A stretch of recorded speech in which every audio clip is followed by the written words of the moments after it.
செல்லாத நோட்டு அறிவிப்பால் பொதுமக்களும் சிறு தொழில் வியாபாரிகளும் பெரிதும் பாதிப்படைந்து வருகின்றனர்.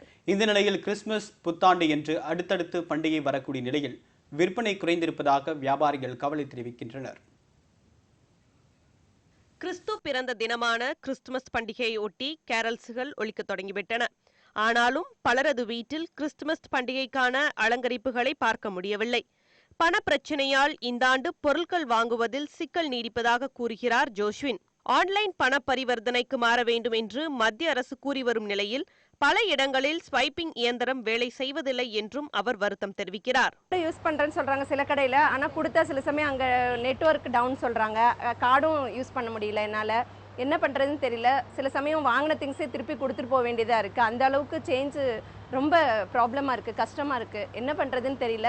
புத்தாண்டு மற்றும் கிறிஸ்துமஸ் பண்டிகைகள் நெருங்கும் போது ஒவ்வொரு ஆண்டும் அலங்கார பொருட்களின் விற்பனையும் அதிகரிக்கும் என்று கூறும் விற்பனையாளர்கள் இந்த ஆண்டு நிலைமை தலைகீழாக உள்ளதாக கூறுகின்றனர். 2000 மட்டும்தான் வருது. அதனால கரன்சி எல்லாருக்கும் சேஞ்ச் தர முடியல. 500 இல்லை 100 இல்லாதனால கம்மியாக இருக்குது, சேல்ஸ் கம்மியாக இருக்குது, வேற எதுவும் இல்லை. அதனால ஜனங்களும் பணம் எல்லாமே 2000 ரூபா எடுத்துறதுனால சேஞ்ச் கொடுக்க முடியல. வேற ப்ராப்ளம் எதுவும் இல்லை. வர்த்தகர்களுக்கு பண்டிகை கால விற்பனை என்பது மிக முக்கியமான ஒன்று.